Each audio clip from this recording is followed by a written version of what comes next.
नमस्कार, मैं डॉक्टर शिशिर उपाध्याय। सवाल तो पूछेंगे में आपका स्वागत है। हम सवाल आज इस मुद्दे पर पूछ रहे हैं, सरकार से पूछ रहे हैं। माननीय मुख्यमंत्री जी शिवराज सिंह चौहान जी ने घोषणा की है और ऐसा हमें अखबारों में और चैनलों से पता चला कि अब मध्य प्रदेश सरकार प्रति माह 1 लाख लोगों को, युवाओं को रोजगार उपलब्ध कराएगी। बहुत अच्छी बात है, क्योंकि कोरोना काल के दौरान लाखों लोग बेरोजगार हो गए हैं और इस 2 साल में जो त्रासदी आई है, विश्व की सबसे भीषणतम त्रासदी है और इसमें लोग बेरोजगार हो गए हैं। बहुत अच्छी पहल है, बहुत अच्छा प्रयास है माननीय मुख्यमंत्री जी का। और अगर ये प्रयास सफल होता है तो आने वाले समय में 1 लाख का कह रहे हैं तो रोजगार से रोजगार बनता चला जाएगा। हो सकता है कुछ नौकरियां भी उसमें बने। रोजगार उद्योग की बात कर रहे हैं, किस तरीके से होगा, हमने इसी मुद्दे पर चर्चा करने के लिए आज हमारे साथ पैनल में चर्चा करने के लिए लोगों को आमंत्रित किया है। हमारी कोशिश है हमारे देश के दर्शकों को बताने की, साधना के दर्शकों को बताने की कि क्या ऐसे मुद्दे पर हम जो चर्चा करते हैं उसमें कितनी सकारात्मक, क्या घोषणाएं सिर्फ घोषणाएं होती हैं, क्या इन घोषणाओं से का अमली जामा भी पहनाया जा सकता है।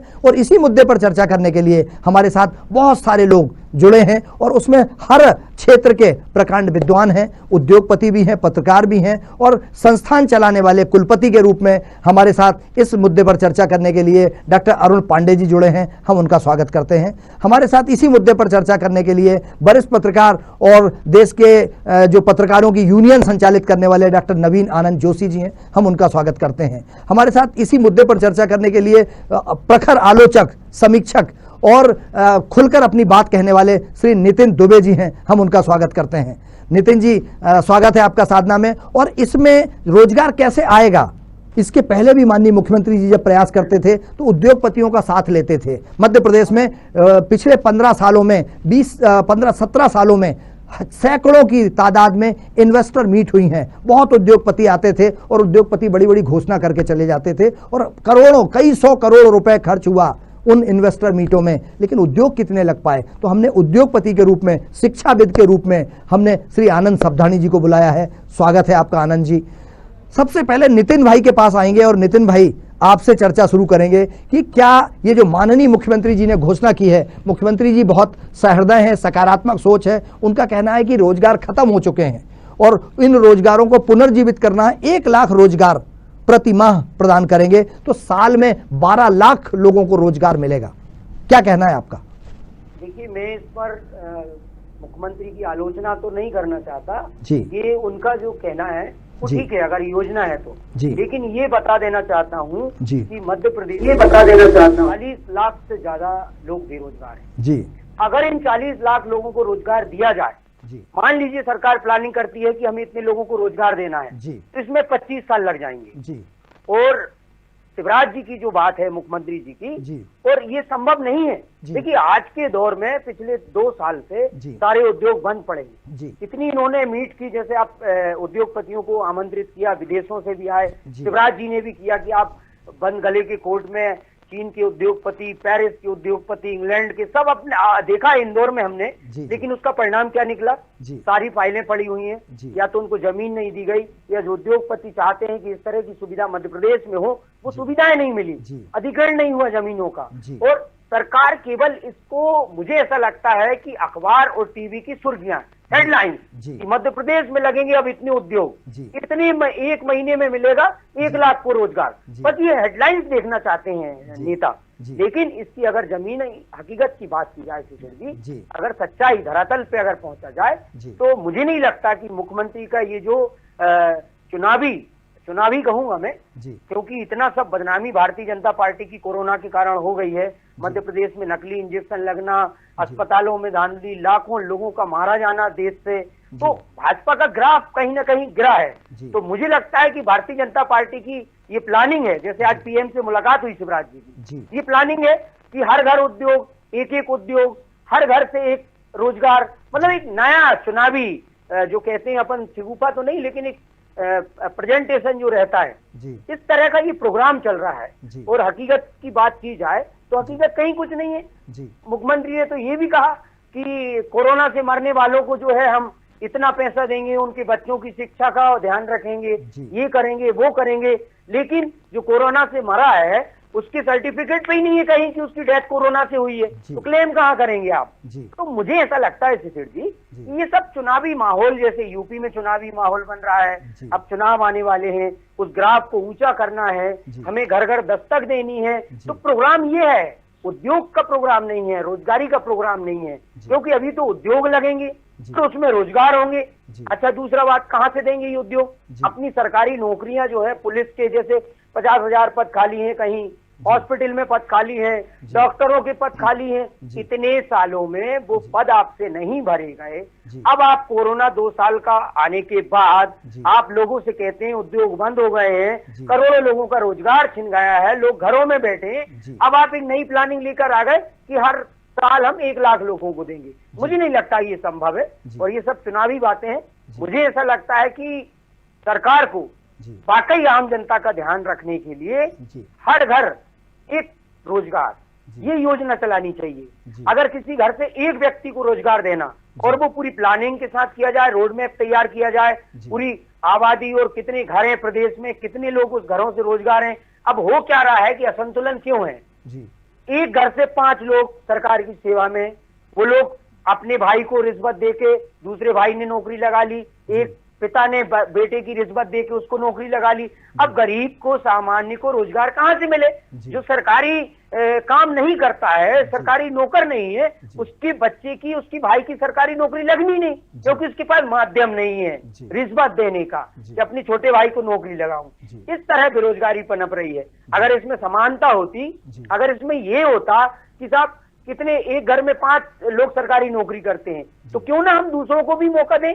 एक घर में 2 लाख रुपए सैलरी आ रही है, एक घर में जो है 10,000 रुपए भी महीने सैलरी नहीं है, तो ये असंतुलन जो है वो ठीक करना पड़ेगा पहले। इसकी बहुत बड़ी प्लानिंग की आवश्यकता है। इस तरह से ये बयानबाजी करने से, पीएम से मिलने के बाद मध्य प्रदेश भवन में प्रेस कॉन्फ्रेंस करना कि इस तरह से हम उद्योग ला रहे हैं, कहाँ से उद्योग ला रहे हैं? जो बंद पड़े उनको चालू करो भैया पहले, ताकि जो लोग बेरोजगार हुए हैं वो काम पे लग सकें। जी बिल्कुल नितिन जी, बिल्कुल सही कह रहे हैं आप। मैं डॉक्टर नवीन आनंद जोशी जी के पास आना चाहता हूं। डॉक्टर साहब जोशी जी, चूंकि देश भर का भ्रमण करते हैं, आपने बहुत सारे प्रदेशों में इस जो कोरोना काल में जो परिस्थिति बनी है उसके बाद वहाँ के हालात देखे हैं। बेरोजगार बहुत लोग हैं, और इस बेरोजगारी को दूर करने के लिए जो वर्तमान में परिस्थिति है, क्या माननीय मुख्यमंत्री जी ने जो कहा है वो संवेदनशील हैं? उन्होंने जो कहा है, आपको लगता है कि ये रोजगार देने से बहुत बड़ा जो एक ग्राफ है वो सुधर जाएगा? क्योंकि नितिन जी ने जो बात कही है वो भी बिल्कुल सही है कि इससे इतने से होगा क्या, कहाँ से दोगे रोजगार? आपकी फैक्ट्रियां बंद हैं, और इसके पहले रोजगार देने के लिए जो आपने कोशिश की थी, एक भी इंडस्ट्री मध्य प्रदेश में ऐसी नहीं आई जो एक साथ कई हजार लोगों को रोजगार दे सके। देखिए शिशिर जी, पहले तो मैं आपकी इस पहल का स्वागत करता हूं कि आपने इस मुद्दे पर इस डिबेट को आयोजित किया, जिस चिंतन को आपने सकारात्मक भूमिका में लाए। सर्वप्रथम ये देखिए आप कि शिवराज सिंह चौहान एक ब्रांडिंग सीएम है, वो अपने आप को ब्रांडिंग के तरीके से कैसे पेश करना है वो जानते हैं। इसीलिए मध्य प्रदेश में सबसे ज्यादा लंबे समय तक रहने वाले मुख्यमंत्री का उन पर रिकॉर्ड है।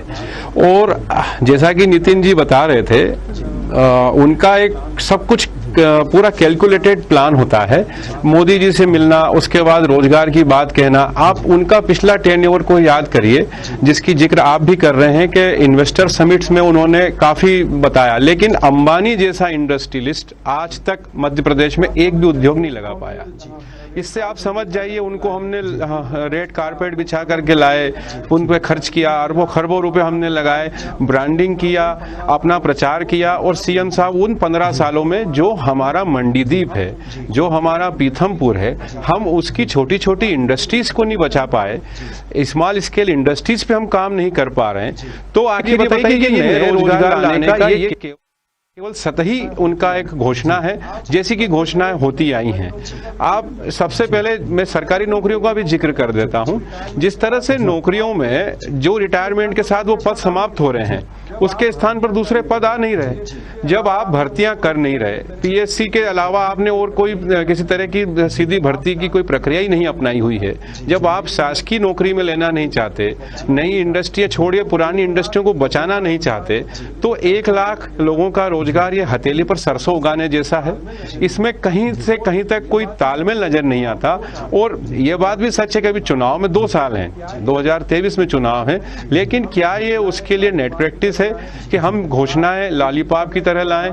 जनता चूंकि इस समय कोरोना से उबर करके बैठी है, उसको लगता है कि कोई नया इस तरह का मिलेगा जिसमें रोजगार, ऐसी वादा तो करें लेकिन वादे के साथ उसका कॉन्क्रीट रोड मैप बना करके दें, क्योंकि पहल का स्वागत है। यदि 1 लाख रोजगार मिलते तो मैं समझता हूं मध्य प्रदेश के सभी युवाओं को जो आज मध्य प्रदेश के बाहर जाते हैं, मैं जिन भी राज्यों में दौरा करता हूं देखता हूं मध्य प्रदेश के बच्चे बेंगलोर में नौकरी कर रहे हैं, महाराष्ट्र में कर रहे हैं, पुणे जा रहे हैं, मुंबई जा रहे हैं। ऐसे पेंडेमिक के दौर में वे बेचारे माता पिता से दूर थे, न वोट करने यहाँ आ पाते हैं बेचारे बच्चे, न अपने माता पिता के हालचाल जानने आ पाते हैं। कईयों के माता पिता यहाँ गुजर गए, वो उन्होंने ऑनलाइन बच्चों को देखा, बच्चों ने उनकी अंतिम संस्कार में भी मौजूद नहीं हो पाए क्योंकि सब तरफ लॉकडाउन था, वाहन से आ नहीं पा रहे थे। तो आप ये देखिए कि यहाँ रोजगार होता तो यहाँ के बच्चे यत्र तत्र भटकते नहीं। तो कहीं न कहीं पहले इस पर विशेषज्ञों को लेकर के मुख्यमंत्री जी को इसमें बैठक करना चाहिए, जिसमें ये तय हो जाए कि किस इंडस्ट्री को यहाँ लाना चाहिए, कौन सी इंडस्ट्री सरकार यदि चलाना चाहती है तो किस इंडस्ट्री पर जाना है। क्या टेक्सटाइल इंडस्ट्री ठीक है? क्योंकि आपको ध्यान होगा कि मध्य प्रदेश का इंदौर जो शहर है उसका कपड़ा लंदन में अंग्रेजों के जमाने से पहले बिकता था, और जब अंग्रेज अपनी ट्रेन्स नहीं देते थे तो हाथियों पे लोड करके वो अपना सामान वहां भेजते थे लंदन में। और कॉटन किंग सर सेठ हुकुमचंद जो थे वो कॉटन किंग कहलाते थे उस जमाने में, जब इंफ्रास्ट्रक्चर के नाम पर कुछ नहीं था। आज इंफ्रास्ट्रक्चर के नाम पे मध्य प्रदेश में काफी पैसा बहाया हमने। उसके बाद यदि हमारा कपड़ा कहीं नहीं बिक रहा, हमारे यदि खाद्यान्न कहीं नहीं बिक रहे, तो आप ये देखिए कि ये सरकार का फेल्यूर है और घोषणाओं से कुछ नहीं होगा। आपको कॉन्क्रीट डिसीजन मेकिंग इसका सिस्टम बनाना पड़ेगा, और मैं समझता हूं कि उसके लिए बहुत जल्दबाजी और सतही, मतलब ये सरफेस पे की गई घोषणा लगती है। जी डॉक्टर साहब, आपने बिल्कुल सही बात है। हजारों जो छोटे उद्योग हैं, जो फैक्ट्रियां हैं, आपने मंडीदीप का नाम लिया, पीथमपुर का नाम लिया, ये फैक्ट्रियां बंद हो गई हैं। सरकार 15 सालों में इन फैक्ट्रियों को तो पुनर्जीवित नहीं कर पाई। लघु उद्योग हमारे यहाँ खत्म हो चुके हैं। लघु उद्योग से गांव के हर जो उस जिस वर्ग का होता था उसको रोजगार मिल जाता था। तो क्या सरकार के पास कोई इसका रोड मैप होगा? क्योंकि मुख्यमंत्री जी को लघु उद्योग अगर रोजगार देना है तो रोजगार गाँव से, गाँव में जो जानवर होते हैं उसमें जो कंपाउंडर होते हैं ढोरों के, डॉक्टरों के, वो रोजगार होता, उसकी ट्रेनिंग होना चाहिए। या जो लकड़ी का काम करते हैं उसकी ट्रेनिंग होना चाहिए। बिजली का काम, प्लम्बरिंग का काम, जो ट्यूबवेल होते हैं उसका काम, जो मोटर जलती है उसका काम, ये सारे के सारे ठप पड़े हुए हैं। और यहाँ कोई सरकार की तरफ से अभी तक खोल जरूर दिए हैं, लेकिन उस पर कहीं ऐसा लगता नहीं कि कंक्रीट काम हो, जैसा नितिन जी ने कहा। जी डॉक्टर साहब। देखिए शिशिर जी, जी डॉक्टर साहब, देखिए शिशिर जी, आपको सबसे पहले ये देखना होगा कि मध्य प्रदेश के बच्चों में स्किल डेवलपमेंट की हमें आवश्यकता है। हमें उनको ये बताना पड़ेगा। आप अभी बात कर लेते हैं, इसके पहले कमलनाथ की सरकार थी, छिंदवाड़ा मॉडल की बात होती थी। छिंदवाड़ा में जो बच्चे हैं आज वो मुंबई के बड़े होटलों में शेफ हैं। क्यों? क्योंकि उनको ट्रेनिंग मिल गई थी वहां पर। बेशक कमलनाथ की सरकार लंबे समय नहीं चल पाई, लेकिन कमलनाथ का जो मॉडल है, जो छिंदवाड़ा मॉडल जिसको कहा जाता है, वो बच्चों के अंदर स्किल डेवलपमेंट के उन्होंने जो काम किए, चाहे वो खाना बनाने वाला काम है, चाहे वो वहां पर जूते बनाने की फैक्ट्रियों का चमड़ा उद्योग उन्होंने खोला, इस तरह के छोटी छोटी इंडस्ट्रियां उन्होंने छिंदवाड़ा में बनाई और बड़े बड़े बिजनेस टाइकून्स को वहां लाए। ये कमलनाथ की एक इसको तारीफ भी कह लें हम, लेकिन उन्होंने छिंदवाड़ा मॉडल को यदि वो मध्य प्रदेश में पूरा अपना पाते तो समझता हूं कि ये सरकार उनकी चलती भी, और वो दुर्भाग्य से वो उनकी सरकार नहीं रह पाई। लेकिन फिर भी इस बात का हम जोर देंगे कि चूंकि शिवराज सिंह जी अपने पुत्र के लिए दूध की इंडस्ट्री खोल सकते हैं, अपने बेटे के लिए वो फ्लावर स्पॉट खोल करके उसको बंद करा सकते हैं, जब वो उसको ही नहीं आगे बढ़ा पा रहे हैं। उनकी खुद की जो फॉरेस्ट की जो फार्म हाउस की जो उन्होंने प्लानिंग करके जो खोला था, आज वही बंद कर दिया उन्होंने, अपने बच्चे को वापस राजनीति में लिया। इसका मतलब लगता है कि उनको इन्वेस्टमेंट जो नजर आता है वो पॉलिटिक्स में नजर आता है। जब वो अपने परिवार को ही राजनीति में वापस लाना चाहते हैं तो उद्योग जब बच्चों से नहीं करा पा रहे तो कहीं ना कहीं उनकी प्लानिंग में मुझे कमी नजर आ रही है। एक छोटा सा और सवाल, उसके बाद मैं आनंद सबदाणी जी के पास जाऊंगा कि क्या ये जिस तरीके से, चूंकि मुख्यमंत्री जी पहले घोषणा किया करते थे, चाइना का विरोध किया करते थे और रेड कारपेट बिछा के चाइना जाते थे और चाइना के लोगों को उद्योग के लिए आमंत्रित करते थे, और जो बाहरी बड़े उद्योगपतियों को आमंत्रित करने से हमारा जो लघु उद्योग है वो खत्म हुआ है क्या? बिल्कुल, आप लघु खत्म हुआ है क्या? बिल्कुल, आप लघु उद्योग का जो आप पूरा उठा के देख लीजिए एक इतिहास।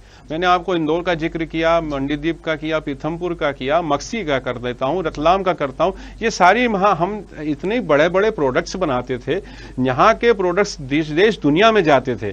आप आज देखिए कुछ नहीं है। लघु उद्योग भारतीय एक संगठन है, उसने तो कई बार प्रेजेंटेशन दिए। पिछले 15 साल भारतीय जनता पार्टी की सरकार रही है, अभी भी है, और वो संघ की विचारधारा से काम करने वाले लोग हैं। सूक्ष्म और लघु उद्योग पर उनका पूरा एजेंडा काम करता है, और वो तो भारत के स्वाभिमान के साथ जुड़े हुए लोग हैं। लेकिन जब वो ये कहते हैं कि हमारी सरकार में कोई सुनवाई नहीं है, वे यदि वो एकल खिड़की वाली बात कर लें, ब्यूरोक्रेसी ने उनको कोई सपोर्ट नहीं किया। स्वयं शिवराज सिंह चौहान जो इतने साल मुख्यमंत्री रहे हैं, उनका भी अपने ही विचार के लोगों के प्रति कोई समर्पण नहीं। उनको नजर आता है अंबानी, उनको नजर आता है अडानी, तो क्या वे लोग यहाँ आएंगे? उन्होंने पब्लिक एक वेंचर निकाल लिया, आपको ऐसा बता दिया कि साहब मैं रीवा में प्लांट डाल रहा हूं। उन्होंने अपना पूरा सिस्टम बनाया, उसके एड जारी कर दिए, उनने अपना जो पैसा इकट्ठा करना था कर लिया, और वो शासन प्रोजेक्ट जो बंद हो गया, आपको सबको पता होगा, वो कुछ नहीं है। बस उन्होंने एक पावर प्रोजेक्ट बनाने के लिए प्लानिंग किया। आपके इन्वेस्टर समिट में उन्होंने मुख्य अतिथि के रूप में वहां पे हेलीकॉप्टर से उतरे और 2 घंटे का आपका प्रोग्राम करके वो चले गए, और एक इंडस्ट्री मध्य प्रदेश में उन्होंने नहीं खोली। बिड़ला इस मामले में ठीक है कि नागदा में उन्होंने अपना प्लांट डाला, आज तक चल रहा है, हालांकि उसके हालात भी ठीक नहीं है। लेकिन जब मध्य प्रदेश में हमें छोटे इंडस्ट्रियों को बढ़ाना क्यों नहीं चाहिए? जब उत्तर प्रदेश में छोटी इंडस्ट्रियां बढ़ सकती है, छत्तीसगढ़ में बढ़ सकती हैं, वही वहां चावल के, दालों के, ऐसे ऐसे उन खाद्यान्नों से बढ़ने वाली चीजें, हम आलू का बहुत ज्यादा उत्पादन कर सकते हैं। हमारे यहाँ प्याज अच्छा होता है, वो बाहर के राज्यों में हमारे यहाँ फेंका जाता है किसानों से। क्या उसकी कुछ इस तरह से प्लानिंग हो सकती है कि वो उनके किसानों को पैसा भी मिल जाए, और जब वो अक्सर उसके दाम जब गिर जाते हैं और वो लोग सड़कों पर फेंक देते हैं। आपने देखा ये किसानों को हम केवल रियायतें देने की बात करते हैं, हम किसानों को केवल उनको दानी मतलब उन पे दान करके हम अपनी मूंछों पर ताव देते हैं। सरकार को ये काम बंद कर देना चाहिए। किसान को आत्मनिर्भर बनाने के लिए उसको आप लोन का भागीदारी मत बनाइए, उसके ऊपर लोन मत डालिए, लोन का बोझ होता है, उसको आप स्वतंत्र करने दीजिए। उसके प्रोडक्ट्स, उसका जो उत्पादन है उसको आप मार्केट दिखाइए, आप उसकी ब्रांडिंग करिए। हमारे होता है सरकार खुद की ब्रांडिंग करती है, किसानों के प्रोडक्ट्स की कोई ब्रांडिंग नहीं। खेती किसानी से हम बहुत आगे तक जा सकते थे। हमारे यहाँ पर जो चीजें होती हैं वो हम बहुत रिच हैं। नैसर्गिक तौर पर देखें तो मध्य प्रदेश बहुत फला फूला राज्य है। एक तो मध्य में हमारे यहाँ सब मौसम बराबर पर्याप्त मात्रा में होते हैं, ना हमारे यहाँ महाराष्ट्र जैसा गेहूं का उत्पादन नहीं होता, ऐसा भी नहीं है, ना हम छत्तीसगढ़ जैसे केवल चावल उत्पादक हैं। हमारे यहाँ सब कुछ बन सकता है। खास करिए कि हमें डायरेक्शन की जरूरत है, हम किस दिशा में जाएं। क्या हमें खाद्यान्न में काम करना है, हमें इंडस्ट्री में टेक्सटाइल पे काम करना है, हमें ऑटो हब पर काम करना है, हमें टेक्नीशियन बच्चे तैयार करना है? एक बार इस पर निर्णय होना चाहिए। और मुख्यमंत्री जी, इन्वेस्टर समिट करने से बेहतर यह है कि वे अपने ही पुराने जो उद्योगपति हैं या जो छोटी इंडस्ट्री वाले हैं उनको एक एक करके बुलाएं, 1 to 1 उनके साथ चर्चा करें, जो उनको परेशानी आ रही है उसको दूर करें। और जब घर के लोगों का हम कदर करेंगे तो घर की मुर्गी दाल बराबर समझना बंद कर दें, उनका जब हम उपयोग करना लगेंगे तो ये बड़ी इंडस्ट्रियों के लिए आपको भागने की जरूरत नहीं होगी। बिल्कुल के पास आना चाहता हूं आनंद जी, क्योंकि आप व्यवसायी हैं और व्यवसाय के साथ साथ शिक्षा का दान करते हैं। आपको लगता है कि शिक्षा के क्षेत्र में और दूसरे अन्य क्षेत्रों में बहुत बड़े बड़े नाम आते हैं, और मैंने देखा कि गुजरात में, महाराष्ट्र में, राजस्थान में शिक्षा के क्षेत्र में भी बहुत रोजगार मिलता है। और रोजगार ऐसा क्यों ना हो कि व्यक्ति सिर्फ डिग्री ना ले, उसकी जगह वो जब 10th से 12th में आता है और 12th के बाद आत्मनिर्भर हो, शिक्षा भी ग्रहण करे और साथ में रोजगार भी करे। लेकिन हमारे यहाँ सिर्फ डिग्रियों तक बात आती है, रोजगार की प्रशिक्षण की स्थिति नहीं बन पाती। क्या इसमें आप सरकार को सलाह देना चाहेंगे? मैं बस इतना बोलना चाहूँगा कि हर कोई आजकल डिग्री के पीछे भाग रहा है कि मुझे डिग्री मिल जाए। आप जरा उन लोगों से पूछिए, युवाओं से पूछिए कि उनकी डिग्री है कहाँ। या तो किसी अलमारी के एक फोल्डर में अंदर पड़ी हुई है, उस डिग्री का शायद कोई यूज़ नहीं है। मैं ये नहीं बोल रहा कि डिग्री बेकार है, लेकिन डिग्री के बाद उसे रोजगार चाहिए, लेकिन रोजगार नहीं है। अभी मैं बहुत अच्छे से हमारे जोशी जी की बात सुन रहा था। जोशी जी से पहले उन्होंने नितिन जी ने बोला, नितिन जी के बाद शिशिर जी, आपने खुद भी ये चीज़ मानी कि ये जो बोला जा रहा है कि रोजगार देंगे, तीनों वक्ता जो अभी तक बोल चुके हैं और चौथा मैं, शायद 5वें वक्ता भी वही चीज़ बोलेंगे अगर मैं सही हूं तो, क्योंकि ये केवल छलावा है। मैं आपको एक तरफ इंगित करना चाह रहा हूं, आपको एक दर्शाना चाह रहा हूं कि अभी जब से कोरोना काल चला है, आपको मालूम है कि मध्य प्रदेश इस समय बहुत बड़ी समस्या से जूझ रहा है, इकोनॉमी की समस्या। इससे पार पाने के लिए आप देख रहे होंगे कभी बिजली के बिल बढ़ रहे हैं, कभी पेट्रोल के रेट बढ़ रहे हैं, कभी शराब के ठेके दिए जा रहे हैं, कभी किसी और तरीके से रेवेन्यू जनरेट की जा रही है ताकि उनका खजाना भर सके सरकार का।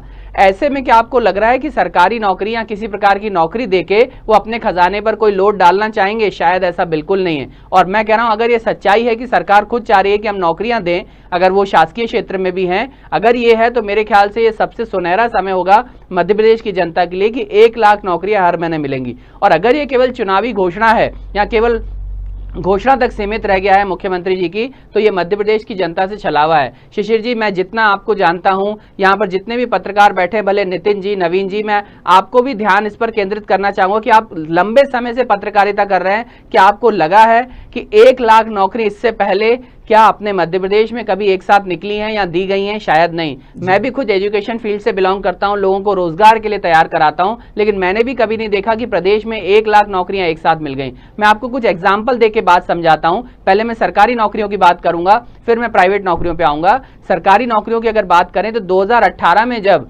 मध्य प्रदेश में विधानसभा चुनाव होने वाले थे, उसके पहले लगभग 21,000 वैकेंसीज शिक्षक की निकाली, वर्ग 1 और 2 की। आज तक उन लोगों को बेचारों को नौकरी नहीं मिली। इसके बाद अगर हम थोड़ा और आगे बढ़ें तो हमने देखा कि जब 2019 में लोकसभा चुनाव होने वाले थे, तब 17,000 वैकेंसीज रेलवे डिपार्टमेंट की मिली। आज तक उसका अता पता नहीं है, गुम हो गया। अगर इसके बाद हम बात करें कि मध्य प्रदेश की जनता जब भड़क गई, उनके युवाओं को लगा कि हमें पुलिस में नौकरी चाहिए, पुलिस की वैकेंसी नहीं निकली, तो एक पुलिस की भर्ती के नाम पे एक वैकेंसी निकाल दी। आज तक उसकी परीक्षा का कोई अता पता नहीं। अगर हम ग्रेड 3 की बात करें तो कुछ साल पहले ग्रेड 3 की भी वैकेंसी निकली थी, लेकिन अब जो हमें मिला है वो केवल तारीख मिली है, इसके अलावा कुछ नहीं। तो सरकारी रोजगार की कमी है। और जब हम पूछते हैं कि भाई सरकारी रोजगार कैसे मिलेगा, तो सरकार केवल नाम चेंज कर रही है। कभी किसी शहर का नाम परिवर्तित कर देती। अभी कुछ समय पहले आपने देखा होगा कि रोजगार देने वाली मध्य प्रदेश में, जिसको हम व्यापम बोलते हैं, उसका नाम चेंज करके पीईबी यानी प्रोफेशनल एग्जामिनेशन बोर्ड कर दिया। इसके पहले अगर हम केंद्र सरकार की बात करें तो जो वैकेंसी देने वाली अलग अलग ऑर्गेनाइजेशन थी, उनको बंद करके एक नया सीईटी का फॉर्मूला कर दिया कि कॉमन एंट्रेंस टेस्ट होगा, उसके बाद हम रोजगार देंगे। तो नाम बदलने से कुछ नहीं होगा। असल में देखा जाए कि पहले भी बोला जा रहा था कि 1.5 करोड़ नौकरियां मिलेंगी, और अब बोला जा रहा है कि 1 लाख नौकरियां मिलेंगी। कहीं से कहीं तक ये संभव तब तक नहीं है जब तक क्षेत्रों में रोजगार की संभावना नहीं बढ़े। आप रेलवे को प्राइवेट कर रहे हैं, आप LIC को प्राइवेट कर रहे हैं, आप बैंकों का मर्जर कर रहे हैं, आप एयरपोर्ट को बेच रहे हैं, आप एयर इंडिया का मर्जर कर रहे हैं, आप नवरत्न कंपनीज को बेच रहे हैं, आप LIC जैसी कंपनीज को बेच रहे हैं जो हमें कहीं ना कहीं फायदा देती थी। इन सबको बेचने के बाद क्या आपको लग रहा है कि सरकारी रोजगारों का सृजन होगा? नहीं होगा।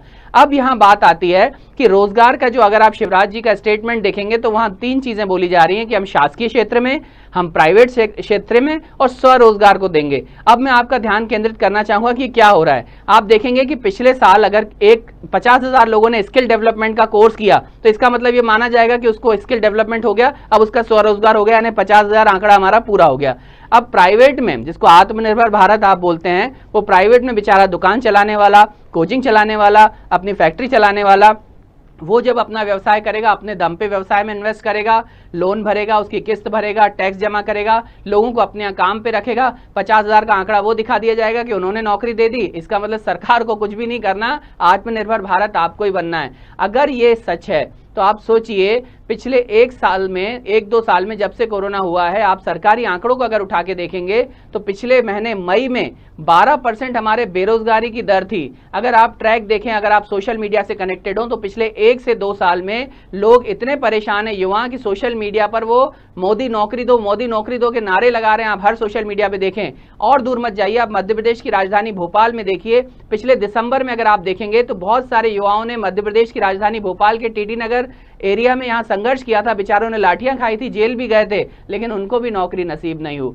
अभी जोशी जी ने एक बहुत अच्छी बात बोली कि हमें केवल वादे नहीं करने, हमें घोषणाएं नहीं करनी, हमें अमली जामा पहनाना है। मैं निवेदन करूंगा कि अगर आपको वैकेंसीज निकालनी है तो आप ट्रैक सेट करें, एक रोड मैप बनाएं कि आप वन विभाग में इतनी नौकरी देंगे, शिक्षा में इतनी देंगे, चिकित्सा में इतनी देंगे, पीएचई में इतनी नौकरी देंगे, या फिर इस डिपार्टमेंट में इतनी वैकेंसी निकलेंगी, रेवेन्यू में ये निकलेगा, इस तारीख को निकलेगा और इतनी वैकेंसी निकलेंगी। उससे युवाओं को ऐसा लगेगा कि हमारे लिए कुछ हो रहा है। लेकिन केवल वादे करने से, नाम परिवर्तन करने से और ये बोलना कि भाई आप ही करो जो करना है, तो मेरे ख्याल से पॉसिबल नहीं होगा। यही वो समय है, क्योंकि अभी देश की जो जनता है वो आर्थिक समस्या से जूझ रही है। किसी ने अपने माँ को खोया है, किसी ने परिवार के मुखिया को खोया है, किसी ने अपने बच्चे का रोजगार खोया है। ऐसे समय पर अगर सरकार उनको हाथ देगी, आगे बढ़कर हाथ देगी, तो मेरे ख्याल से काफी मदद होगी। मैं एक और यहाँ एग्जाम्पल देना चाहूंगा कि कमलनाथ जी के बारे में बात निकली। कमलनाथ जी वाकई में कुछ अच्छा प्रयोजन करना चाह रहे थे। वो हमेशा एक अच्छी बात बोलते थे कि हर कोई इंजीनियर नहीं बन सकता, हर कोई बड़ी नौकरी नहीं ले सकता,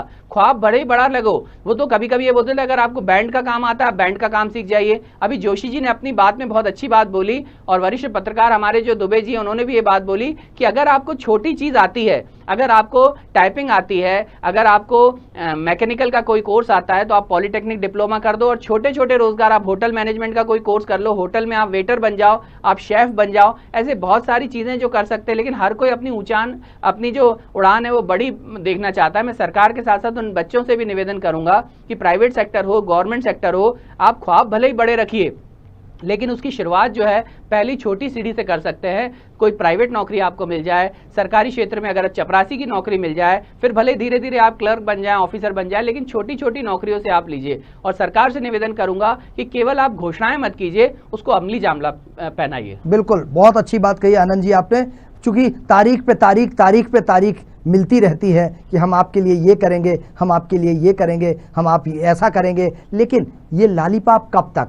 आखिर वास्तविक रूप से मध्य प्रदेश में जो हालात हैं, मध्य प्रदेश में इंडस्ट्री क्यों नहीं आ रही है, कुछ तो कारण रहा होगा। माननीय मुख्यमंत्री जी बहुत संवेदनशील हैं, लेकिन कहाँ कमी रह जाती है? चूंकि हमारे साथ इस मुद्दे पर डॉक्टर अरुण पांडे जी हैं, जो कुलपति हैं मानसरोवर विश्वविद्यालय के। डॉक्टर साहब, चूंकि आप इस क्षेत्र में हैं और विश्वविद्यालय संचालित करते हैं, कहाँ, चूंकि सरकार सलाह मांगती है बुद्धिजीवियों से, और आप दिल्ली की यूनिवर्सिटी में पढ़ाते थे, आप दिल्ली में रहे हैं, आप ऐसे संस्थान से जहाँ देश के का भविष्य निकलता है, आप वहाँ रहे हैं। क्या लगता है आपको कि कहाँ कमी रह जाती है रोजगार देना, और रोजगार के बाद कि अगर जिस तरीके की हालात हैं, जैसा आनंद भाई ने कहा कि अभी स्थिति बहुत भयावह होती जा रही है, क्योंकि सरकारी नौकरी और निजी रोजगार सब खत्म होते चले जा रहे हैं। शिशिर जी, आज का ये विषय बड़ा ही प्रासंगिक है, और नितिन जी ने, नवीन जी ने, आनंद जी ने, सबने बहुत अच्छी बात बताई कि आज रोजगार के क्षेत्र में जो संकट है, जो युवाओं के सामने एक समस्या है, वो किस तरह से उस समस्या का समाधान हो सकता है। एक तरफ तो हमारे माननीय मुख्यमंत्री जी ने जो रोजगार उत्सव किया है, उसका एक तरह से हम स्वागत भी करते हैं, ताकि हमारा मध्य प्रदेश में जो युवा वर्ग है, जो इस बात के लिए इंतज़ार कर रहा है कि हमें नौकरी मिले, वो निश्चित रूप से इस बात के लिए आशान्वित होगा कि हमें सरकारी नौकरी मिलेगी। लेकिन उसी समय मुख्यमंत्री जी ने ये भी बात कही है कि सभी को सरकारी नौकरी नहीं दी जा सकती है। तो निश्चित रूप से जब सभी को सरकारी नौकरी नहीं मिलेगी, तो कौन सा सेक्टर बचता है? वो बचता है प्राइवेट सेक्टर। जब हम प्राइवेट सेक्टर की बात करते हैं, तो ढेर सारे ऐसे रोजगार हैं जो प्राइवेट सेक्टर में उपलब्ध हैं। अभी जब हम कोरोना पेंडेमिक की बात कर रहे हैं, अभी जब कोरोना धीरे धीरे समाप्त हो रहा है, तो जो हम लोगों ने इस बीच देखा कि कोरोना काल में सबसे ज़्यादा आवश्यकता किस बात की थी, वो था हमारा हेल्थ केयर सेक्टर, जहां डॉक्टरों की आवश्यकता थी, नर्स की आवश्यकता थी, चाहे वो मेल नर्स हो, फीमेल नर्स हो, और उसके साथ पैरामेडिकल की, माने हर तरह के लोगों की ज़रूरत थी उस समय। और आज हम समझते हैं कि रोजगार के क्षेत्र में खासतौर से अगर रोजगार लाना है, तो मेडिकल या हेल्थ केयर सेक्टर जो है उसको प्राथमिकता देना होगा जी। अभी ये बताया गया है सरकार द्वारा कि 4000 करोड़ का लगाया गया है इसमें, और 50,000 नौकरियां मिलेंगी जी। अभी माननीय मुख्यमंत्री जी ने बताया कि लगभग 1900 एंटरप्राइजेज आए हैं, जिसमें कि माइक्रो भी और स्मॉल भी और मीडियम एंटरप्राइजेज हैं, और वहाँ पर 20 कंपनियां भी आने की बात कही गई है।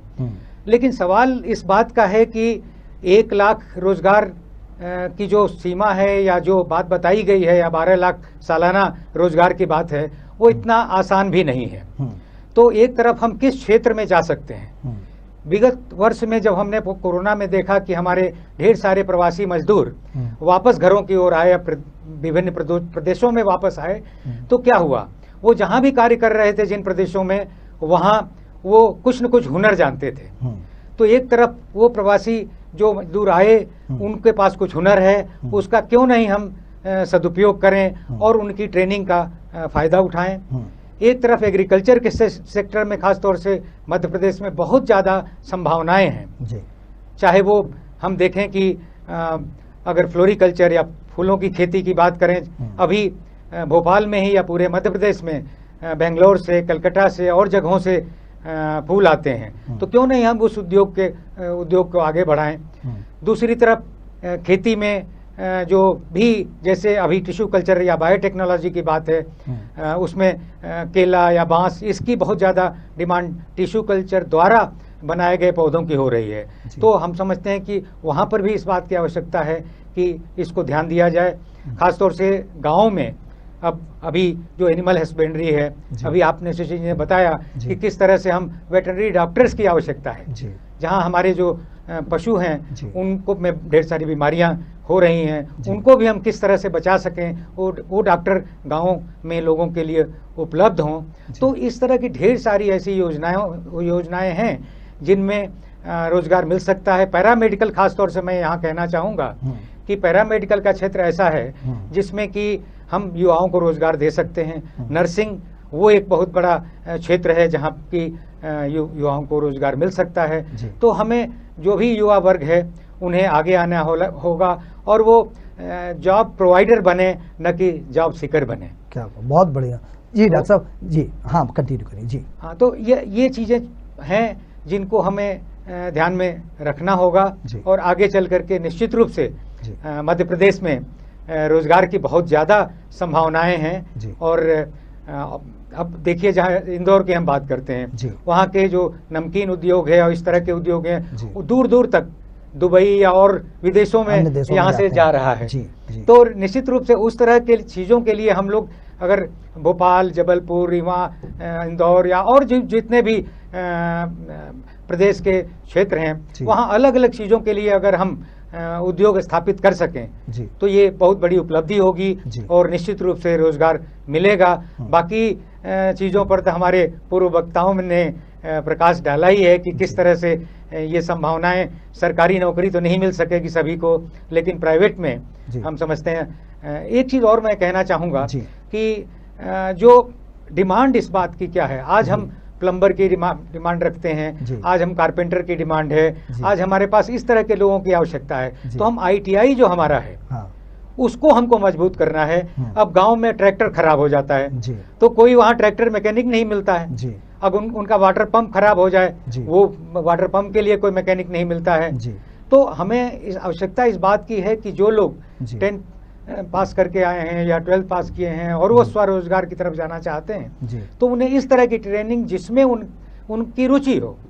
ऐसा नहीं है कि हम जबरदस्ती उन्हें कहें कि हाँ साहब इस नौकरी के लिए, उस नौकरी के लिए आप आवेदन करें, बल्कि जिस व्यवसाय में उनकी रुचि हो उधर आने की आवश्यकता है। बिल्कुल बिल्कुल डॉक्टर साहब, मुझे ऐसा लगता है कि बड़ी सकारात्मक और सार्थक बहस चल रही है हमारी। मैं एक बार फिर नितिन जी के पास आना चाहता हूं। नितिन जी, डॉक्टर नवीन आनंद जोशी जी ने जहां इस चर्चा को छोड़ा था, मैं उस पर आगे बढ़ता हुआ एक बार, चूंकि राजनीति इन्वेस्टमेंट का बहुत अच्छा, राजनीति से अच्छा इन्वेस्टमेंट जो है, आदमी रोजगार राजनीति की तरफ देख रहा है। जैसा उन्होंने बताया कि माननीय मुख्यमंत्री जी के सुपुत्र दोनों व्यवसाय में लग गए थे, लेकिन वो अब राजनीति की तरफ इंटरेस्ट ले रहे हैं। क्या ग्रामीण क्षेत्रों में, जैसा अभी डॉक्टर अरुण पांडे जी ने कहा, ग्रामीण क्षेत्रों में 56,000 गाँव में बसता है हमारा मध्य प्रदेश और देश में लाखों गाँव हैं, क्या गांव में हार्टिकल्चर से लेके, एग्रीकल्चर से लेके, हमारे ये जो वेटनरी सेक्टर से लेके,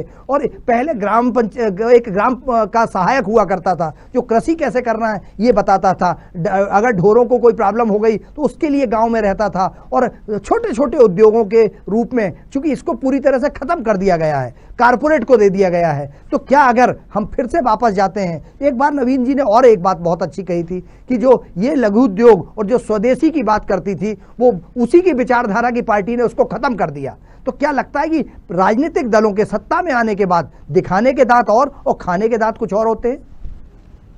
देखिए, अभी बहुत अच्छी बात, मतलब इतनी सार्थक चर्चा अगर मध्य प्रदेश के मुख्यमंत्री इस पूरी डिबेट को देख लें, या तो वो शर्मिंदा होंगे उनके कहने पर कि मैं 1 लाख रोजगार दूंगा, क्योंकि स्थिति इस डिबेट में पूरी साफ हो चुकी है और अलग अलग विधाओं के सारे स्थापित लोग आज इस डिबेट में मौजूद हैं। आनंद जी हो, डॉक्टर साहब हो, सर हो, सभी लोग, सभी बहुत जानकार लोग हैं और प्रैक्टिकली उन्होंने ये बात बताई है। लेकिन बात ऐसी है शिशिर जी कि मध्य प्रदेश मेरा मंदिर है और यहाँ की जनता मेरी भगवान। तो ये भगवान कहाँ नौकरी करेंगे? तो शिवराज जी को हम जानते हैं, सभी लोग जानते हैं, आप भी जानते हैं, बेहतर जानते हैं, और राजनीति को भी हम बेहतर जानते हैं। मैं आज फिर ये बात कह रहा हूँ, ये असंभव है, संभव ही नहीं है। क्या 17 साल से 18 साल से लोग बेरोजगार नहीं है?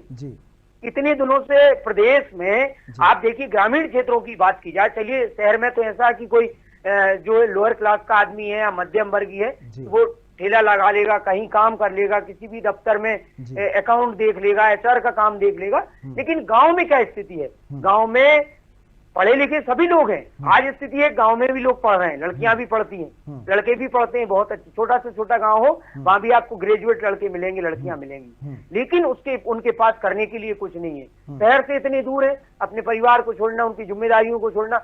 मेरा ये कहने का आशय है कि जहां व्यक्ति है वहीं रोजगार उसको उपलब्ध हो।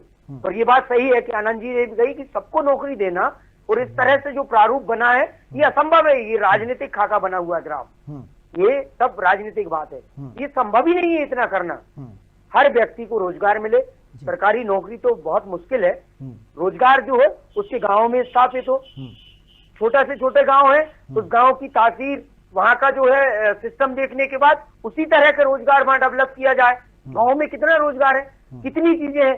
एक छोटी सी बात ले लीजिए कि इतनी सारी सब्जियां और औषधि चीजें गांव में होती हैं, वहां लोग जो उसको 5 रुपए किलो, 10 रुपए किलो यूं ही फेंक देते हैं। सरकार अगर चाहे, जो लोग वो काम कर रहे हैं वहां, उनकी चीजों को अगर शहर में दे, उनको अवसर दे, समितियां बने, जैसे दुग्ध संघ है वहां लोकल स्तर पे बने, इस तरह लोगों को जो है स्वयं का रोजगार सरकार को दिलाना पड़ेगा। और इसके लिए सरकार को उन परिवारों की आर्थिक मदद करनी पड़ेगी। ये जो नौकरी की बात है ये तो बिल्कुल बेकार बात है, इसमें कोई दम नहीं है शिशिर जी। रोजगार जो है, आज देखिए एक एक घर से, किसी किसान के पास जो है 10 एकड़ जमीन है, लेकिन उसके परिवार में 10 सदस्य, पढ़े लिखे होने के बाद भी 2 लड़के 3 लड़के बेरोजगार हैं, वो मजबूरी में खेत में ही जाते हैं वैसे ही। मतलब 10 एकड़ जमीन में 10 सदस्यों का परिवार उसी चीज पर निर्भर है, पढ़ा लिखा होने की बात। इस तरह तो हमारी सरकार काम कर रही है, इस तरह तो योजनाएं बन रही हैं। इससे पहले आपको समझ में नहीं आया कि हमें रोजगार देना है लोगों को कितनी। अब आप बताइए कि आप कहते हैं उद्योग लेकर आएंगे, जिन उद्योगपतियों को आपने आमंत्रित किया और जो आपके यहाँ उद्योग लगाने से इनकार कर गए, उन्हीं को आप फिर से बुलाएंगे ना, उन्हीं को फिर से बुलाएंगे। और सरकार का पैसा होटलों पे खर्च करेंगे, 3 स्टार 5 स्टार में, कुछ नहीं परिणाम निकलेगा। बोरे भर के फाइलें जो हैं वापस हो चुकी हैं, किसी ने कोई उद्योग नहीं लगाया। लेकिन एक बात मैं कहता हूं कि जो मध्य प्रदेश में कुछ उद्योगपति फल फूल रहे हैं, कुछ बिजनेसमैन फल फूल रहे हैं, चाहे वो स्वास्थ्य के क्षेत्र में हो, चाहे सड़क निर्माण के ठेकेदार हो। आप देखेंगे, मैं जानता हूं, उनका नाम नहीं लेना चाहता, बहुत से उद्योगपति हैं कि जो फल फूल रहे हैं। मतलब अंधा बांटे रेवड़ी और चीन चीन के दे। उद्योग की योजना बनाएंगे लेकिन अपने व्यक्ति को आमंत्रित करेंगे कि साहब ये योजना बनी है, आप उद्योग लगाइए इसमें। तो इसमें पारदर्शिता, सत्यता और न्याय की कमी है।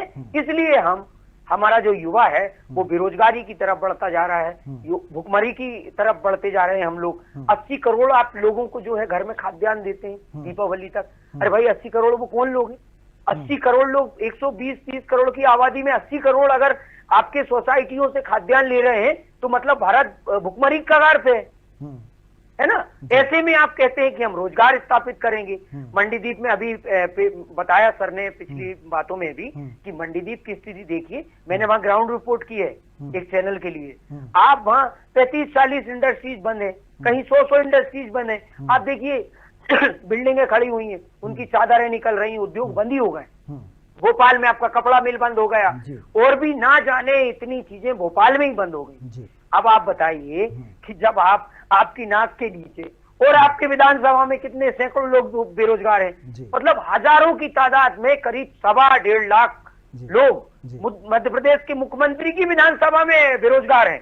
वहां अभिषेक इंडस्ट्रीज बनी, लेकिन सब लोग, कोई कर्नाटक का व्यक्ति वहां काम कर रहा है, HR हेड है, कोई कहीं से बेंगलोर से काम कर रहा है। वहां के जो लोकल लोग हैं वो तो वो बेचारे मजदूर की तरह 15,000 रुपए महीने की सैलरी पे काम करते हैं। नितिन जी, 4 महीने को घाटा दिया जाता है। इस तरह की जो कोरी कल्पना है और ये बकवास की बातें ये नहीं करके सरकार चुप बैठ के शांति रख के अपनी जनता के ऊपर मनन करे कि जनता को हम प्राथमिकता से क्या दे सकते हैं, और उस पर बढ़िया प्लान बन के और जनता को राहत मिले। मेरा तो यही निवेदन है सरकारों से। मेरा आपसे सवाल भी यही था कि क्या राजनीति में और सत्ता में आने के बाद दिखाने के दांत और खाने के दांत अलग अलग होते हैं। एक आपको छोटी सी चीज और बताता हूं। मैं बचपन में जब मंदिर जाता था, मेरे जिले में बहुत सारे मंदिर हैं, और मैं मंदिर में जब प्रसाद कम रहता था तो चढ़ावा बहुत चढ़ा रहता था, तो मैं माँ से कहता था कि ये चढ़ावा मुझे चाहिए, तो माँ कहती थी नहीं, ये तो पुजारी खाता है। अभी आपने मध्य प्रदेश मंदिर है और जनता भगवान है, तो उसका चढ़ावा कौन खा रहा है ये मुझे समझ में आया। अब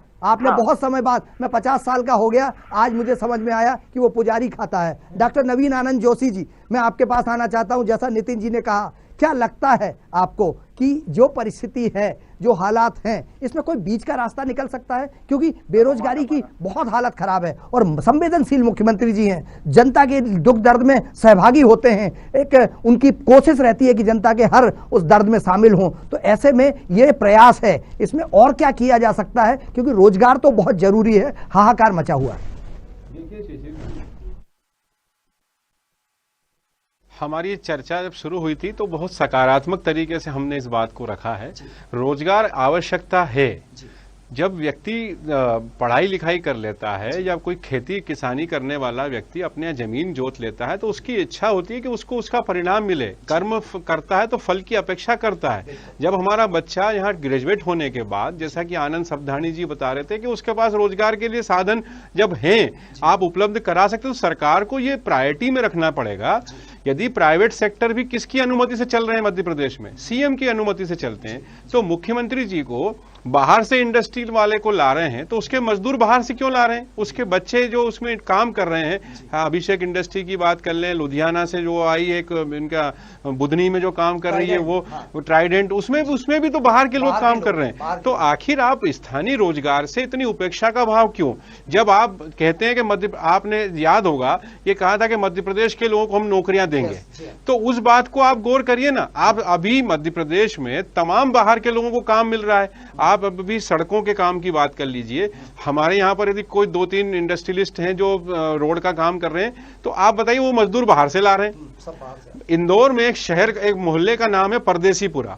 वहां पर वो परदेसीपुरा इसलिए पड़ा था कि वहां इंडस्ट्री में काम करने के लिए इंदौर के लोग चूंकि सब धन्ना सेठ होते थे तो वो अपने बच्चों को नौकरी पे नहीं जाने देते थे, तो बाहर से लोग लाए गए, बिहार और यूपी से। उस समय काम करने वाले नहीं थे, इसलिए उसका परदेसीपुरा नाम पड़ा। तो आज की तारीख में अब ऐसी स्थिति नहीं है। हमारे पास बच्चे हैं, स्किल्ड है, वो डेवलपमेंट का काम कर रहे हैं, स्किल डेवलपमेंट से पढ़ के हैं। यदि उनको कोचिंग के माध्यम से आपने पढ़ा दिया है तो उनको बैंकिंग सेक्टर में जाना है, उनको सरकारी नौकरियों में जाना है। ऐसा नहीं है सरकार में नौकरियां नहीं है। और सरकार, भाई आप बताइए सिस्टम चलेगा कैसे? सिस्टम बगैर लोगों के नहीं चलेगा।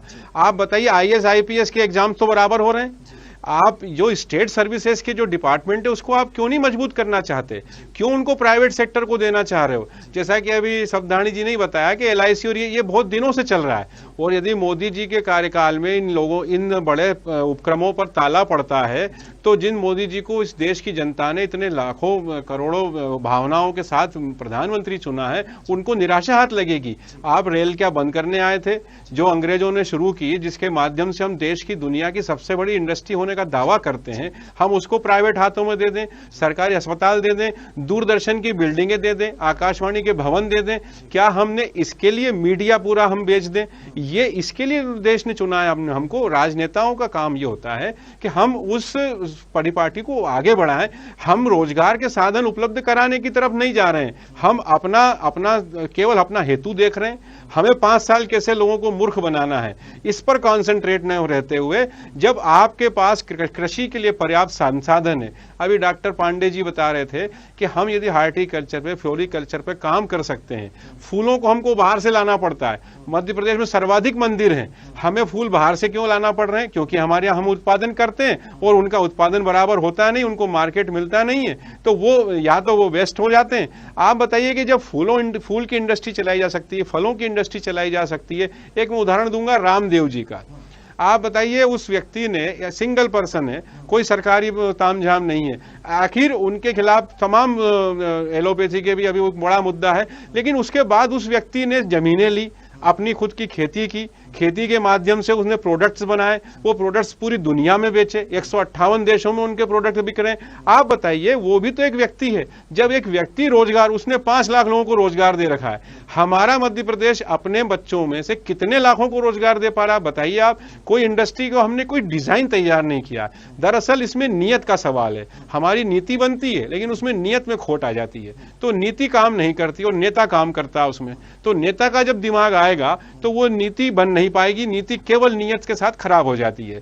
आप ये पूरे 5 साल का एक सिनेरियो है, हमें चुनाव लड़ना है, हमें एक वादा मार्केट में फेंकना है, वो चलेगा। उसके खिलाफ कुछ थोड़े बहुत बुद्धिजीवी सामने आए तो ठीक, अदरवाइज वो मुद्दा जैसा कि आप ही ने जिक्र किया कि चढ़ावा पुजारी खाता है, तो वही बात हो जाएगी। पूरी मार्केटिंग ब्रांडिंग होगी, उसका लाभ एक पुजारी को मिलेगा और बाकी जनता वहीं पर तिल तिल कर मरती हुई दिखेगी। आज चाहे पेंडेमिक कोरोना में हमारे लोगों की हम हालत देख लें, जब मध्य प्रदेश में मेडिकल की फैसिलिटीज नहीं है, जब हम बात इंफ्रास्ट्रक्चर की कर रहे हैं, बहुत आधुनिक तकनीक से बात करते हैं, और हमारे यहाँ पर हॉस्पिटल्स में क्या हालात थे हमने सबने देखा है। तो ये झूठा प्रोपोगंडा या झूठी दिलासा या झूठे वादों के साथ हम सरकार चलाएं, ये मुझे भी लगता है कि कोई भी नहीं चाहेगा। तो मुख्यमंत्री जी को अपनी घोषणा उनकी यदि सकारात्मक है तो पहले इस पर अध्ययन करना चाहिए, एक पेपर तैयार करना चाहिए, वो डॉक्यूमेंटेशन के साथ पब्लिक में जाए,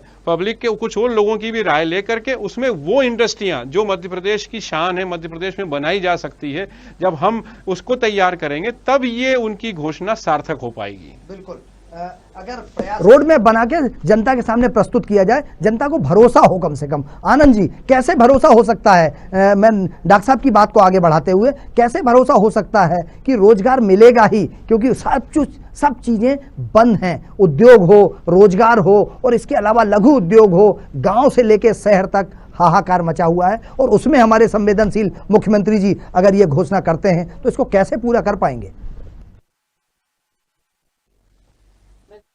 आप देखिएगा, अभी थोड़ी देर पहले डॉक्टर साहब की तरफ से एक बात आई कि रोजगार का उत्सव मनाया जा रहा है। ये तो अच्छी बात है, रोजगार का उत्सव मनाया जा रहा है, लेकिन मैंने देखा है बीजेपी की सरकार उत्सव मनाने में बड़ी इंटरेस्टेड रहती है। आज रोजगार का उत्सव तो मनाया जा रहा है, लेकिन रोजगार न मिला था, न मिलेगा, और न भविष्य में कुछ ऐसा होगा।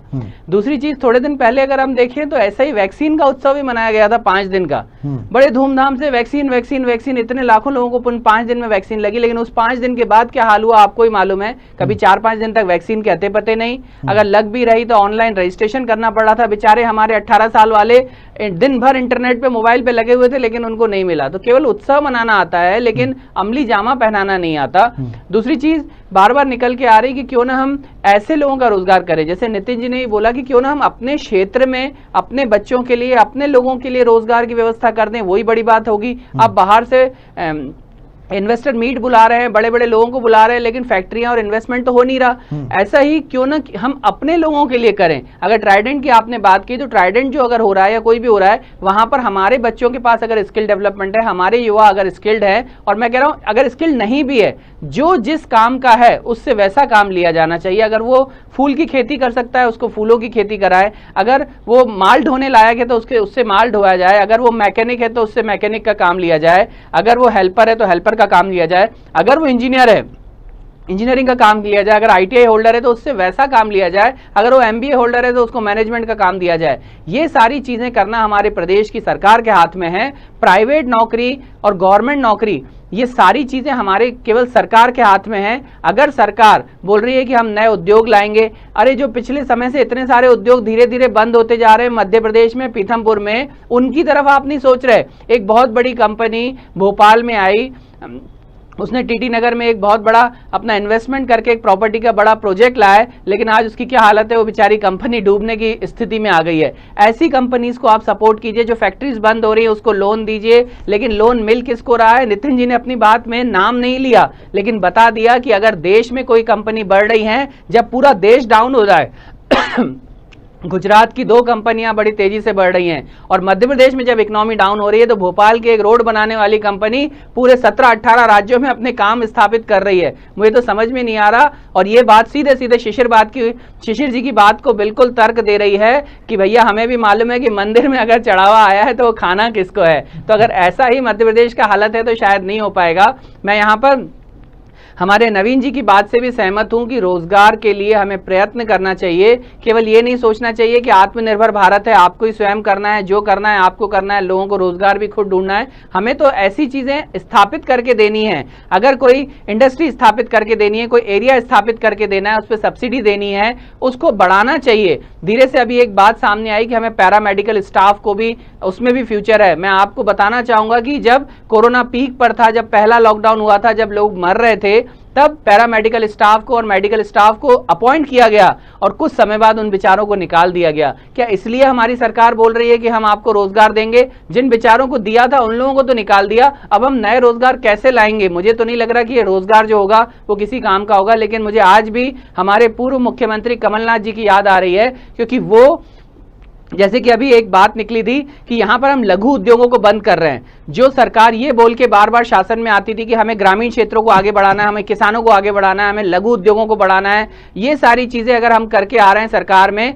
तो मैं चाहूंगा कि शायद सारी चीजें भूल गए हैं। लेकिन कमलनाथ जी बार बार इस चीज पर जिक्र करते थे कि हमें रोजगार के लिए काम करना है। वो खुद एक अच्छे इंडस्ट्रियलिस्ट भी हैं, बड़े बिजनेसमैन भी हैं, वो कहीं ना कहीं से इन्वेस्टमेंट ला सकते थे। लेकिन कहना चाहिए कि किसी दुर्भाग्यपूर्ण कारण से वो अभी हमारे मध्य प्रदेश के मुख्यमंत्री नहीं है। लेकिन मुझे विश्वास है कि आने वाला समय जो है ऐसे ही लोगों के लिए है जो मध्य प्रदेश का विकास सोच सके, विनाश नहीं सोचे। बिल्कुल आनंद जी, बिल्कुल सही कहा आपने। और मैं उसी चर्चा को आगे बढ़ाते हुए डॉक्टर अरुण पांडे जी के पास आऊंगा। लेकिन ये बात हमने एक विषय रखा था, मध्य प्रदेश में पिछले कोरोना पीक में लोगों ने, रोजगार, युवाओं ने, नितिन जी ने भी इस बात को कहा था कि अपनी जान जोखिम में डाल के मेडिकल सेक्टर में काम किया, उन्होंने सर्वे किया, उन्होंने कोविड सेंटरों पे काम किया, और उसके बाद जैसे ही कोरोना ठीक हुआ तो उनको बाहर कर दिया गया, जबकि वो ट्रेंड हो चुके थे। आज भी मार्च से लेके और अभी जून तक उन लोगों ने बहुत मेहनत करी, लेकिन अब कोरोना जैसे ही साइड में ठीक हुआ तो उनको हटा दिया गया। क्या ऐसे लोगों को जो कोरोना के लिए पूरी तरह से ट्रेंड हो चुके हैं, उनको मेडिकल सेक्टर में उपयोग नहीं किया जा सकता? क्या उनको रोजगार नहीं दिया जा सकता? मैं सरकार से आग्रह करूंगा कि इस समस्या पर भी ध्यान दें, क्योंकि तीसरी लहर की भी संभावना है और तीसरी लहर भी आ सकती है, और हमारे पास मेडिकल सेक्टर में रोजगार की भारी संभावनाएं हैं और ट्रेंड लोग नहीं मिल रहे हैं। तो अगर वो कोशिश किया जाए तो इनको एडजस्ट किया जा सकता है। जी पांडे जी। शिशिर जी, आपने बहुत अच्छी बात कही कि जो भी अभी रोजगार जिन लोगों को कोरोना काल में मिला था जी, वो अब बेरोजगार हैं जी। तो निश्चित रूप से वो ट्रेंड भी हैं जी, और उन्होंने अपनी जान जोखिम में डालकर जी समाज में लोगों की सेवा की जी, और उस तरह के लोगों को निश्चित रूप से उसको प्रेफरेंस दिया जाना चाहिए जब भी सरकारी नौकरी की बात होती है जी। मैं शिक्षा के क्षेत्र में बहुत समय से जुड़ा हुआ हूँ, लगभग 4 दशकों से ज़्यादा जी, और मेरा ये अनुभव है कि जो भी शिक्षा हम आज दे रहे हैं जी, उसमें निश्चित रूप से एक तरफ तो डिग्री की बात आती ही है, लेकिन उस डिग्री के साथ साथ हमें हुनर भी सिखाना आवश्यक है जी। अगर कोई भी विद्यार्थी बीटेक की डिग्री लेके निकलता है तो वो क्या, अगर मैकेनिकल में, इलेक्ट्रिकल में या किसी में भी जाता है तो वो उतना प्रैक्टिकल करके नहीं जाता है, और जिससे उसको आगे जॉब मिलने की भी संभावना कम हो जाती है, और उसे अपने स्वरोजगार में भी समस्याएं आती हैं जी। तो मेरा ये मानना है कि शासन के स्तर पर, जैसा कि हमारे पूर्व वक्ताओं ने भी कहा कि कमेटी हाई लेवल की बना करके और हम किस क्षेत्र में, किस सेक्टर में ज़्यादा से ज़्यादा रोजगार दे सकते हैं, उसका कैटेगराइजेशन करना आवश्यक है। जैसे अब शिक्षा के क्षेत्र में ही लिया जाए तो ढेर सारे शिक्षा में यूनिवर्सिटीज आई हैं। ये एक स्वागत योग्य कदम भी मध्य प्रदेश सरकार का है कि शिक्षा के क्षेत्र में हर शहर में और मध्य प्रदेश के हर भाग में कोई न कोई विश्वविद्यालय हो, ताकि वहाँ के लोगों को एक तो शिक्षा मिल सके, खासतौर से ग्रामीण क्षेत्र की जो हमारी लड़कियां हैं, जो लड़के हैं, जो दूर दूर तक शहरों में नहीं जा सकते हैं, उनको शिक्षा उनके आसपास उपलब्ध कराई जाए। और जब वो शिक्षित हो जाएंगे तो निश्चित रूप से वो रोजगार के लिए भी अप्लाई कर सकेंगे। तो एक तरफ तो ये बात है कि हम शिक्षा के क्षेत्र में आगे बढ़ ही रहे हैं, लेकिन ट्रेनिंग देना आवश्यक है। अभी जब हम कृषि क्षेत्र की बात करते हैं तो अगर फिशरीज को देखा जाए या मत्स्य पालन की बात करें, अब दूर दूर तक आंध्रा से आज हमारे यहाँ अंडे या मछली आंध्र प्रदेश से, आप तेलंगाना या और जगहों से बाहर से आती है। तो क्यों नहीं हम युवा जो है हमारा, उसको हम ट्रेंड करें कि वो मत्स्य पालन की तरफ ध्यान दें, पोल्ट्री की तरफ ध्यान दें।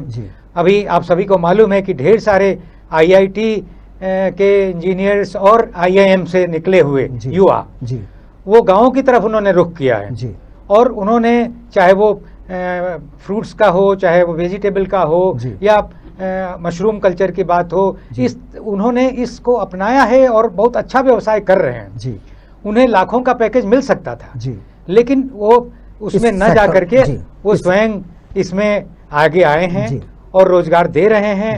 और हमारा मानना है कि इस तरह के युवा जो सामने आए हैं, उनसे प्रेरणा लेकर हमारा युवा वर्ग निश्चित रूप से आगे आएगा, स्वरोजगार में भी आएगा, और सरकार भी इस बात को लेकर के निश्चित रूप से सजग है और रहेगी कि जो रोजगार, जहां जो पोस्ट खाली हो जाती हैं खासतौर से, उन पे एडवर्टाइज करके निश्चित रूप से चयन किया जाए, क्योंकि ये चीजें रह न जाएं, वो पोस्ट खाली न जाएं, चाहे डॉक्टरों का हो, चाहे मेडिकल क्षेत्र हो, एजुकेशन हो। अगर आपकी अपील माननीय मुख्यमंत्री जी सुन रहे होंगे तो कम से कम 15 साल में जो भर्तियों पर रोक लगी हुई है, और 15 साल से हर विभाग खाली पड़े हुए हैं, कोई सिर्फ राजनीतिक भर्तियां होती हैं, इसके अलावा कोई भर्ती नहीं होती है। और राजनीतिक भर्ती में कोई भी राजनीति करने वाला बेरोजगार नहीं रहता है, बाकी सारे लोग बेरोजगार घूमते हैं।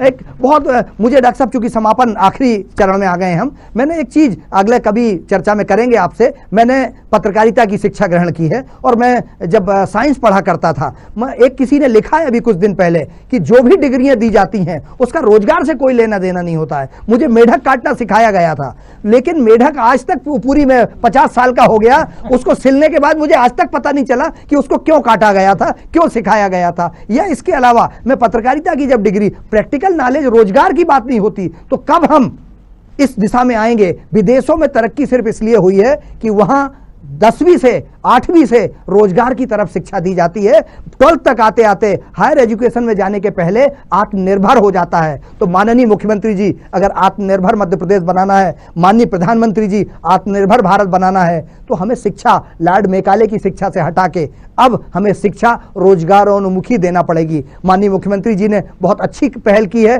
और हम जो उन्होंने पहल की है, हालांकि विरोधी ये कहते हैं कि वो सिर्फ घोषणा करते हैं, घोषणावीर हैं, लेकिन मैं आग्रह करूंगा कि उनकी घोषणाएं सच हों, लोगों को रोजगार मिले, क्योंकि मध्य प्रदेश आपके दिल में बसता है और मध्य प्रदेश में हाहाकार मचा हुआ है। अगर मध्य प्रदेश की जनता चैन से नहीं सो पा रही है बेरोजगारी के कारण, तो आप कैसे सो सकते हैं। तो आप कुछ ऐसा कीजिए जिससे मध्य प्रदेश की जनता को रोजगार मिले। हम इस मुद्दे पर चर्चा कर रहे थे, सवाल तो पूछेंगे, हमारा कार्यक्रम है, और इसमें हमारे साथ डॉक्टर अरुण पांडे जी जुड़े, मानसरोवर के कुलपति हैं, आपका बहुत बहुत धन्यवाद। हमारे साथ इस मुद्दे पर वरिष्ठ पत्रकार डॉक्टर नवीन आनंद जोशी जी जुड़े, आपका बहुत बहुत धन्यवाद। और व्यवसायी के रूप में बहुत अच्छी बात रखी श्री आनंद सब्धानी जी जुड़े, आपका बहुत बहुत धन्यवाद। और हम वरिष्ठ पत्रकार जो प्रखर आलोचक हैं वो हमारे साथ नितिन दुबे जी जुड़े, आपका बहुत बहुत धन्यवाद। एक अपील करना चाहूंगा, कोरोना कहीं गया नहीं है, कोरोना हमारे बीच में है और कोरोना से सावधानी रखना है, मास्क लगाना है, मास्क बहुत जरूरी है। मेरी आग्रह है कि मास्क जरूर लगाएं, सोशल डिस्टेंसिंग का पालन करें। लॉकडाउन हट चुका है लेकिन कोरोना कहीं हमारे बीच में ही है, तो सावधानी रखें। बने रहिए साधना न्यूज पर, खबरों का सिलसिला जारी है। मुझे अनुमति दीजिए, नमस्कार।